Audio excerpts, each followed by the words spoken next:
sejam bem-vindos e bem-vindas. Olga Gutmann Benário Prestes, nascida em Munique, na Alemanha, no dia 12 de fevereiro do ano de 1908, filha de Eugenie Gutmann e do advogado Leo Benário. Olga era a mais nova dentre seus dois irmãos, Oscar e Otto. Mesmo vinda de uma família distinta e de posses, aos 16 anos de idade, a Olga resolve sair de casa para poder se tornar militante. Então ela se muda para a cidade de Berlim, onde ela vai reivindicar direitos dos trabalhadores em manifestações e também ela vai contra as milícias da República Weimar.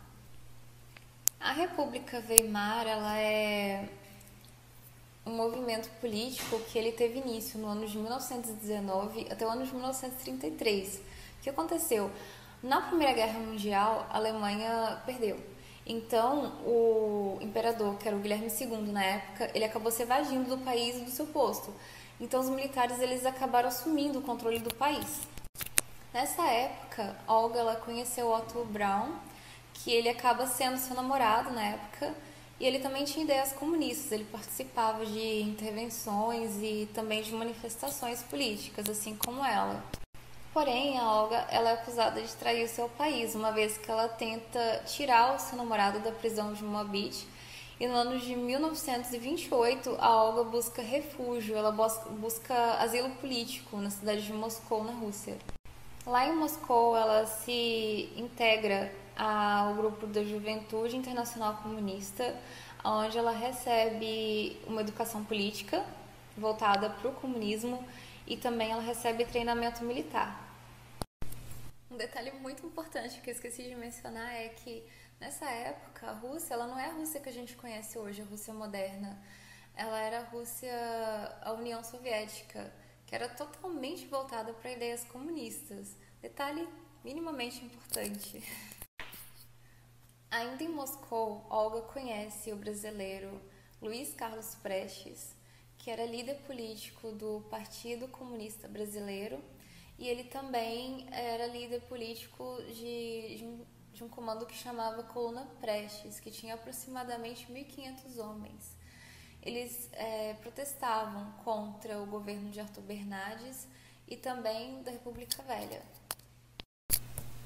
Então a Olga ela acabou sendo designada para garantir a segurança e a volta do Luiz Carlos Prestes para o Brasil, já que ele tinha desligado do exército brasileiro e estava sendo procurado lá.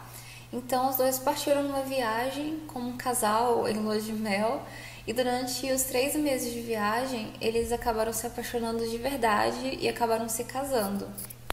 Segundo uma biografia feita pela Anita Leocádia Prestes, que é filha do casal Luiz Carlos e Olga, ela relata que o pai ele volta para o Brasil, na verdade, ele já tinha planejado um movimento revolucionário nessa volta e que a sua mãe, Olga, ela não tinha nada a ver em relação a essa missão política do Luiz Carlos Prestes, que assim como foi determinado para ela, ela só tinha a ver com a segurança dele, de manter o Luiz Carlos Prestes vivo.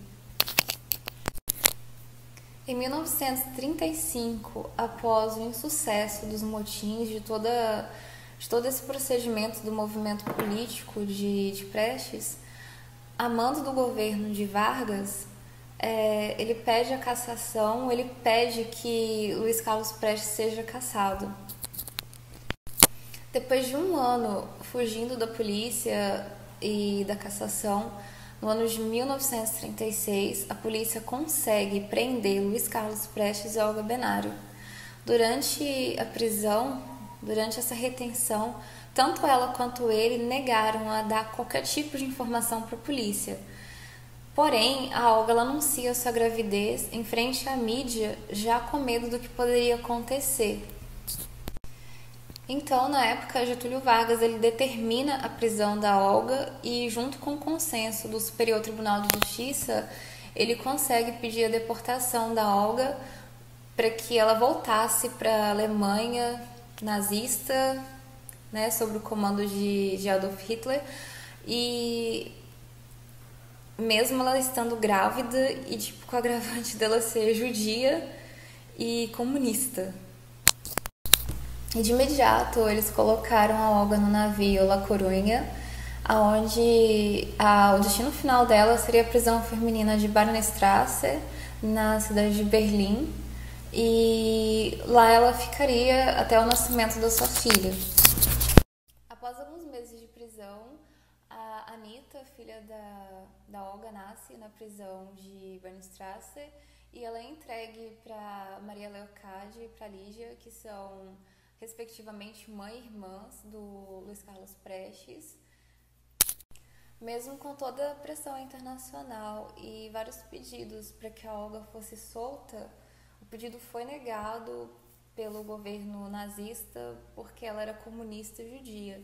Então, logo de imediato, eles transferiram ela para a prisão, para o campo de concentração de Lichtenburg, onde ela ficou muito pouco tempo, porque logo em seguida ela já foi transferida para o campo de concentração de Ravensbrück, onde ela era torturada pela Gestapo, teve privação de comida e teve todo o tratamento que os judeus tinham. No ano de 1942, infelizmente, a Olga ela perde sua vida na câmara de gás em Bernburg e, infelizmente, a sua família só tem ciência da morte dela no final da Segunda Guerra Mundial, no ano de 1945. A Anita Leocádia, ela virou historiadora e ela, inclusive, escreveu 2 biografias, uma do pai e uma da mãe. Eu queria deixar uma consideração final, assim, eu escolhi ela, o primeiro personagem, para poder trazer essa mini biografia, porque eu já tinha assistido o filme dela umas 4 vezes e eu sempre admirei muito ela. Eu não conhecia alguns detalhes, assim, da história dela, igual a biografia da Anita traz algumas riquezas de detalhes muito maior, tipo, por exemplo, sobre essa questão da participação dela. Alguns lugares falam que ela participou politicamente junto com Prestes na Aliança Nacional Libertadora, ANL, que ela teve participação em alguns propósitos políticos do Luiz Carlos Prestes, sendo que não.